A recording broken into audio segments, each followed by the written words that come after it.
Bom dia, meus amigos, bom dia, irmãos, bom dia, bom dia. Graças a Deus, chegamos à sexta-feira. Graças a Deus, graças a Deus. Eu sei, talvez você esteja até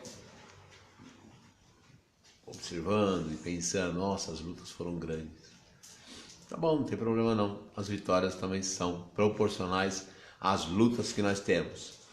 Pequenas dificuldades, pequenos troféus. Grandes lutas vencidas, grandes troféus. E assim que é, né? Então, fique em paz, porque maior é o que está conosco, nos defendendo e nos ajudando a vencer. Sim? Grande semana, grande final de semana para você.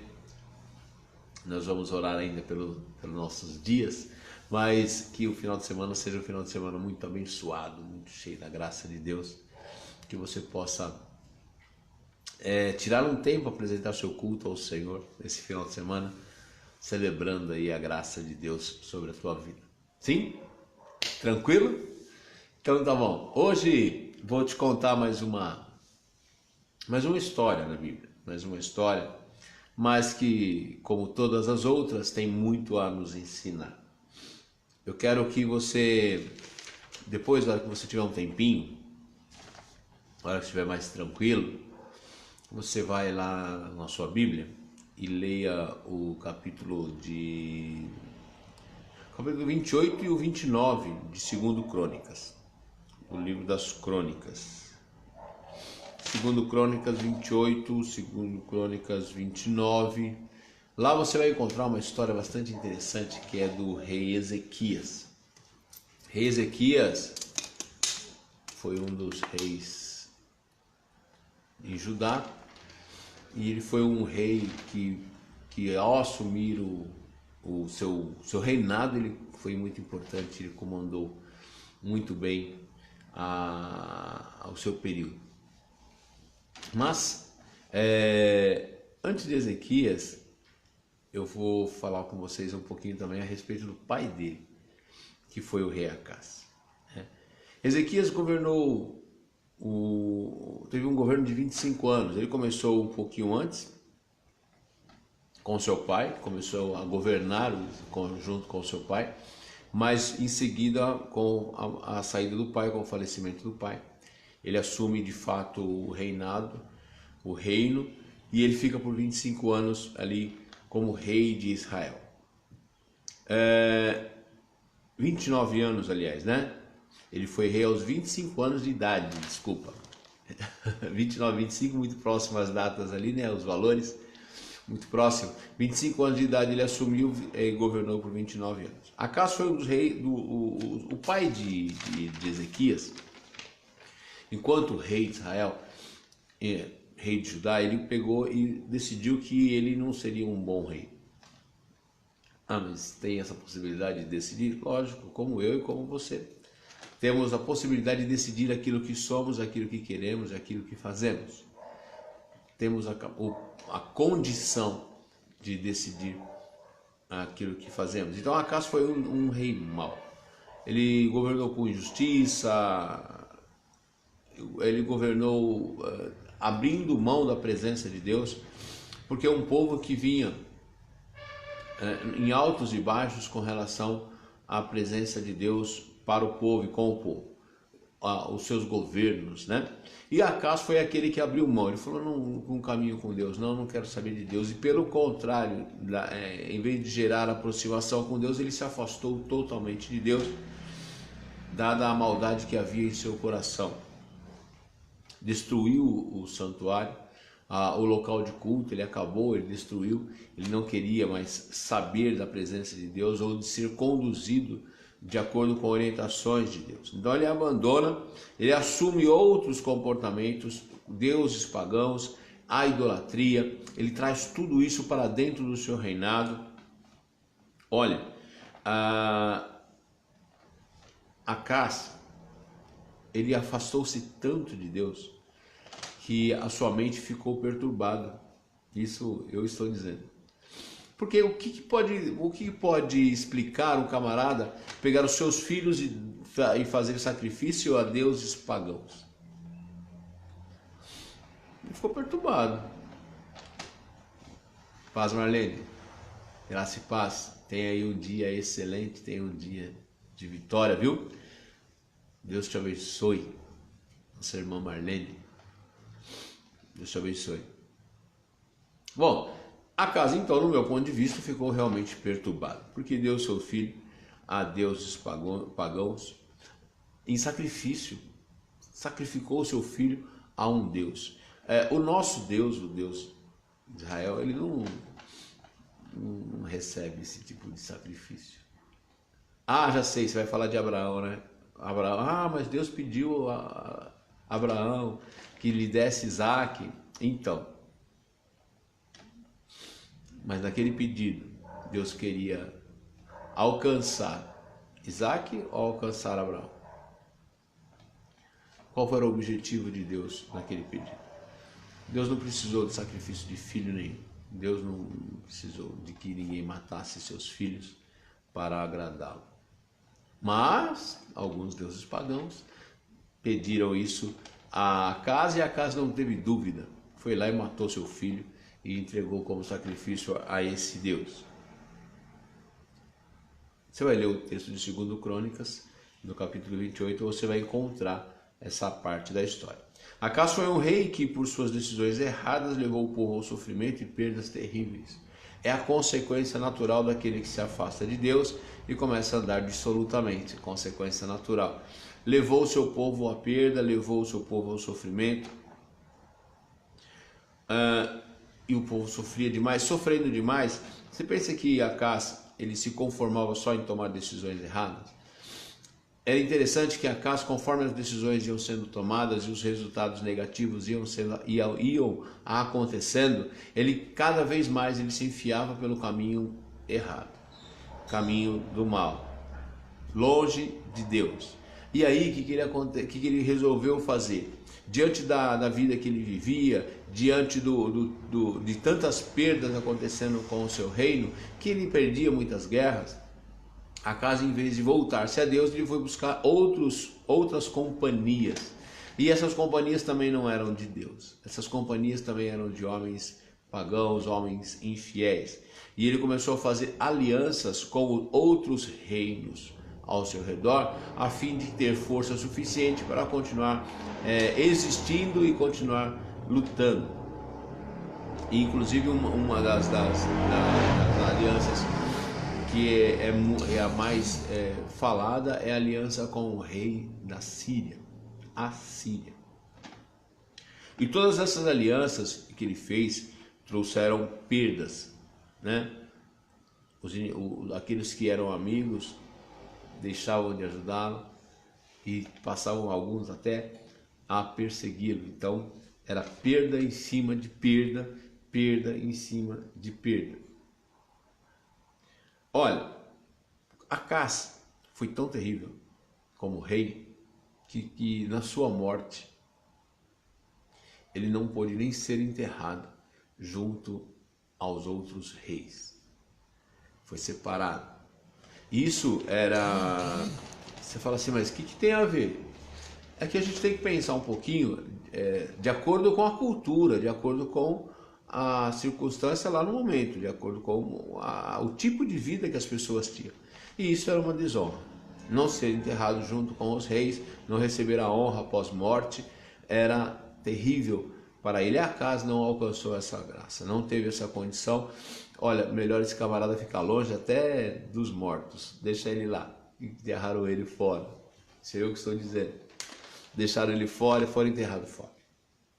Bom, qual a importância da história de Acas para nós comentarmos rapidamente? Então eu vou começar dizendo assim, que a importância está baseada no resultado do seu filho Ezequias. Aquele que começou governando com Acas e depois teve o restante do seu reinado sozinho. O que Ezequias faz? Ezequias então observa todo o resultado produzido pela vida de Acás, pelo reinado de Acás, pelas decisões de Acás. Quando ele agora assume o reinado sozinho, ele diz: isto eu não quero para mim. Não está escrito isso não, é o William que está dizendo. Estou só falando sempre isso para você, na hora que você for ler lá, você não pensar que o William falou isso, mas não tinha. Não, é isso que eu estou dizendo. Mas ele decidiu que ele não queria mais aquele resultado. O que ele fez? Tudo que o pai fez, que era afastar-se de Deus, agora Ezequias aproxima-se de Deus.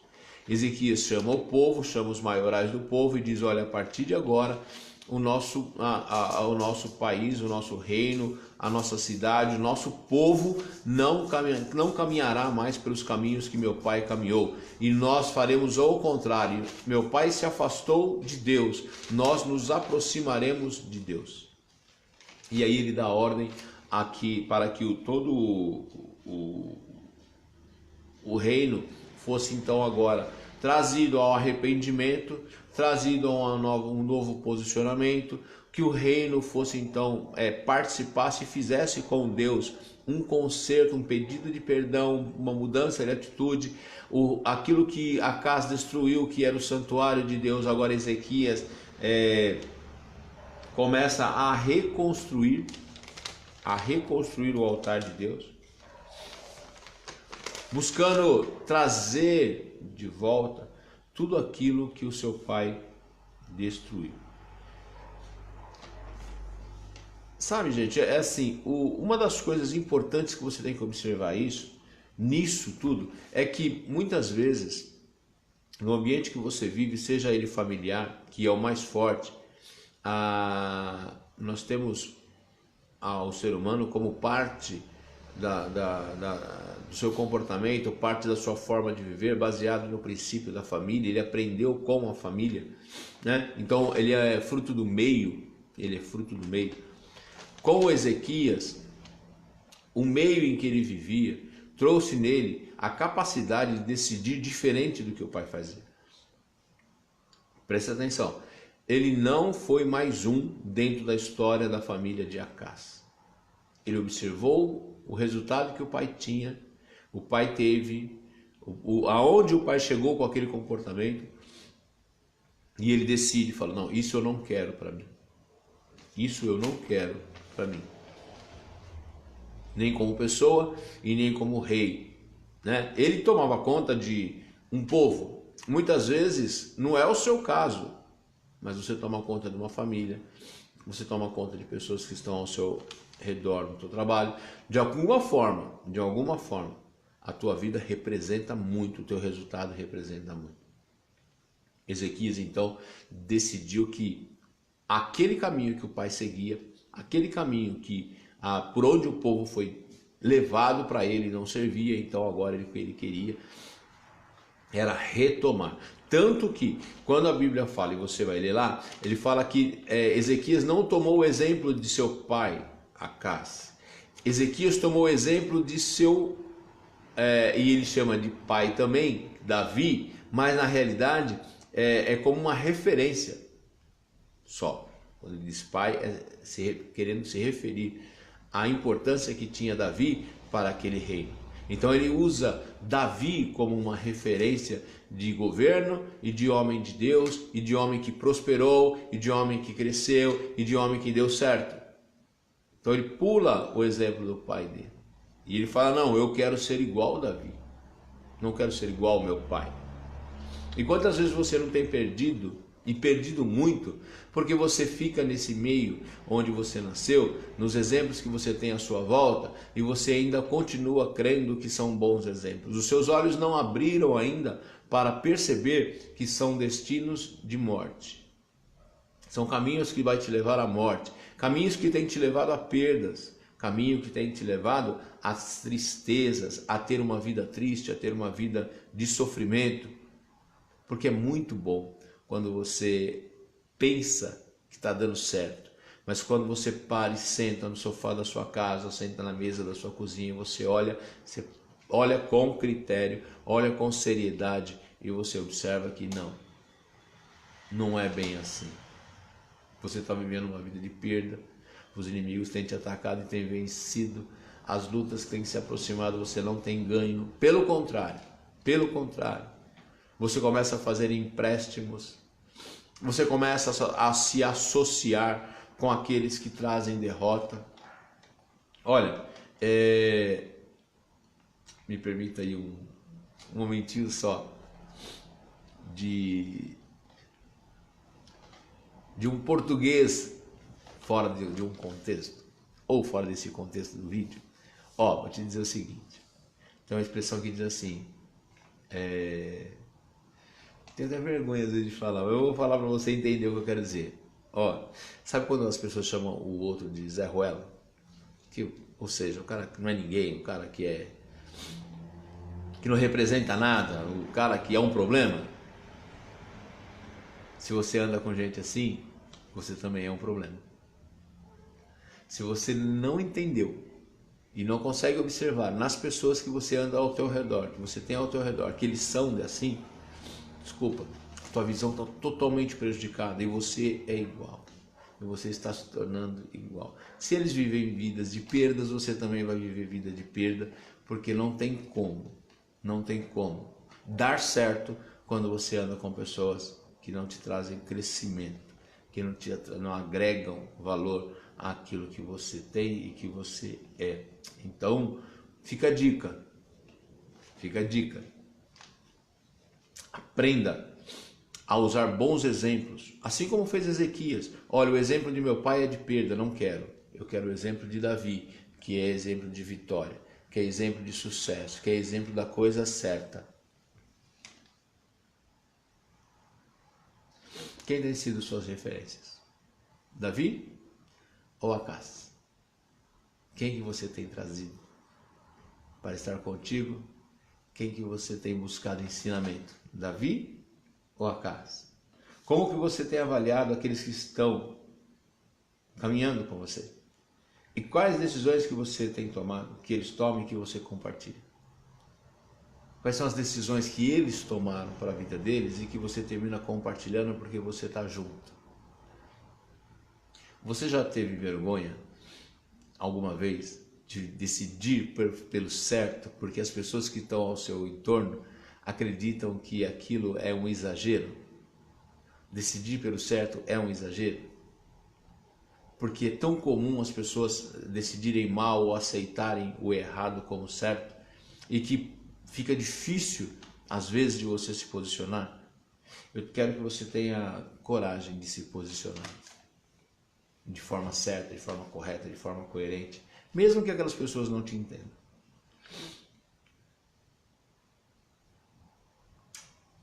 Andando com esse pessoal, andando com essas pessoas, às vezes é até difícil você perceber para onde aquele caminho vai te levar, porque você já está tão envolvido, que você não percebe. Eu quero te convidar a você fazer uma análise da sua vida, análise de quais são os caminhos que você tem tomado, análise de quais são as decisões que você tem tomado, uma análise das decisões que você tem tomado e com relação às referências que você tem utilizado para tomar suas decisões. Quem são esses que servem para você como referência, né? Então, que você nessa manhã você tenha esse cuidado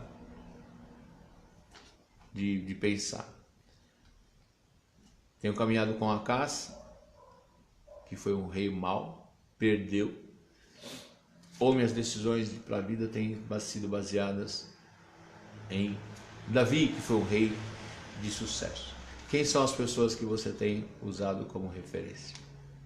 Porque isso explica, com certeza, explica o seu resultado. Por que você vive do jeito que você vive? Tem um ditado que o pior cego é aquele que não quer ver. E é um ditado popular e ele é de verdade mesmo. Ele é verdadeiro em seus aspectos. Tem muita gente que apesar de enxergar, não vê.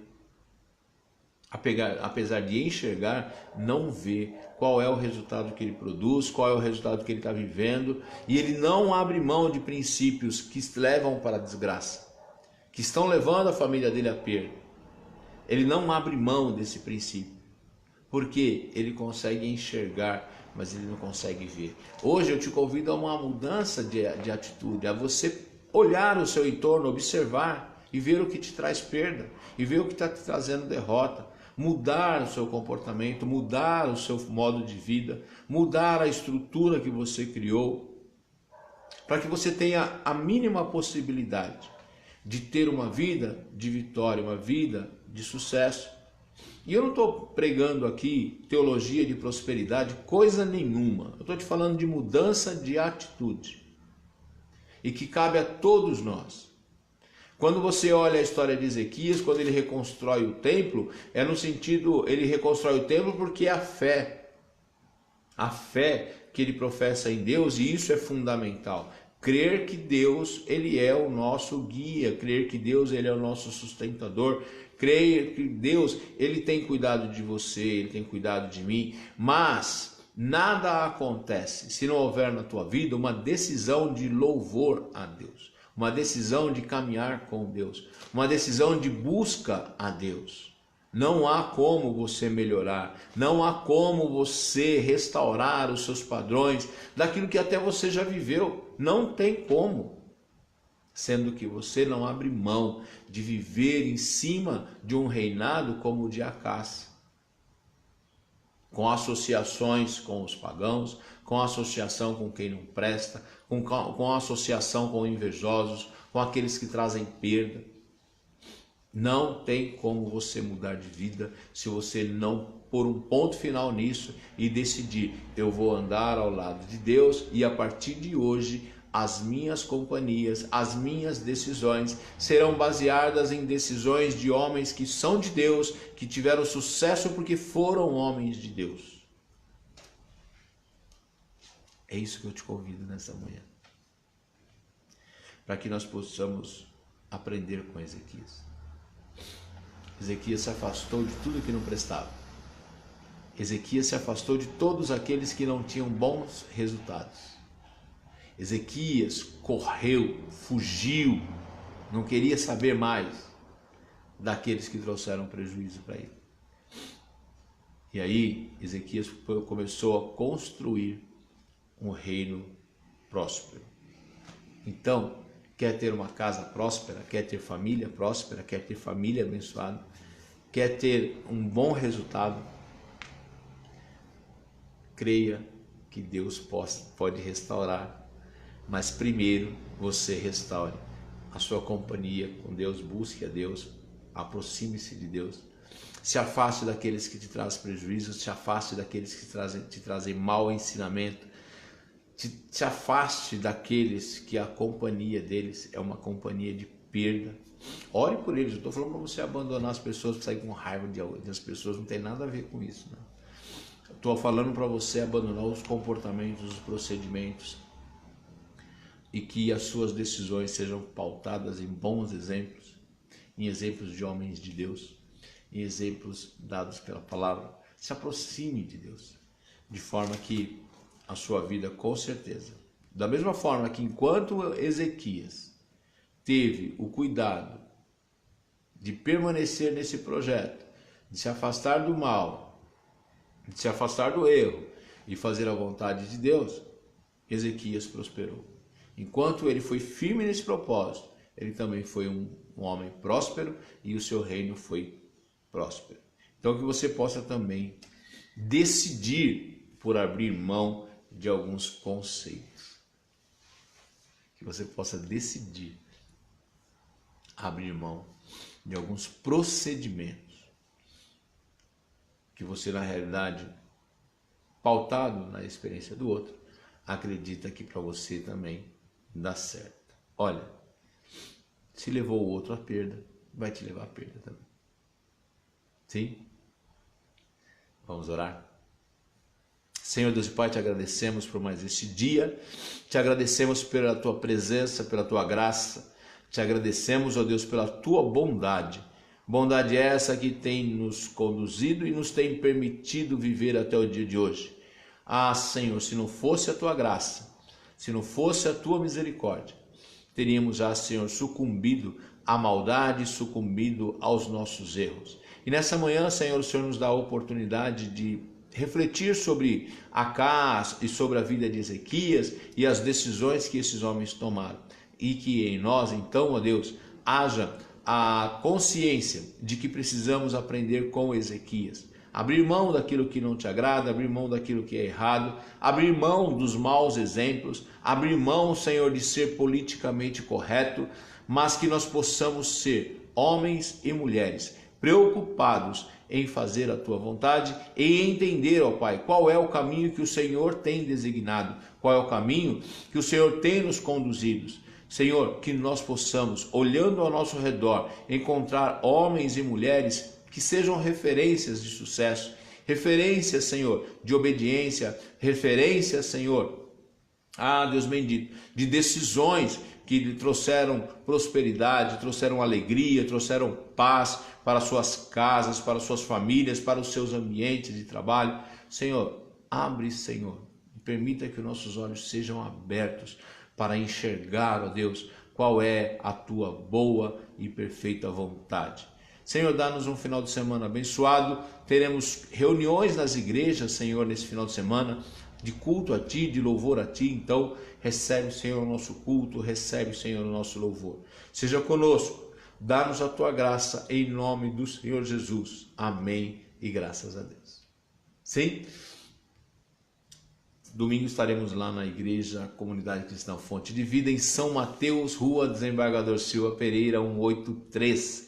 Culto ao Senhor, prestamos culto ao Senhor neste lugar e celebraremos a graça de Deus, celebraremos a bondade e a tua misericórdia, celebraremos com palavras, celebraremos com louvores e ali estaremos reunidos como família, como corpo, para prestar ao Senhor este culto. Então, seja você meu convidado a partir das 18h30. Chega um pouquinho antes, que é o tempo de a gente poder te receber e dar um abraço, viu?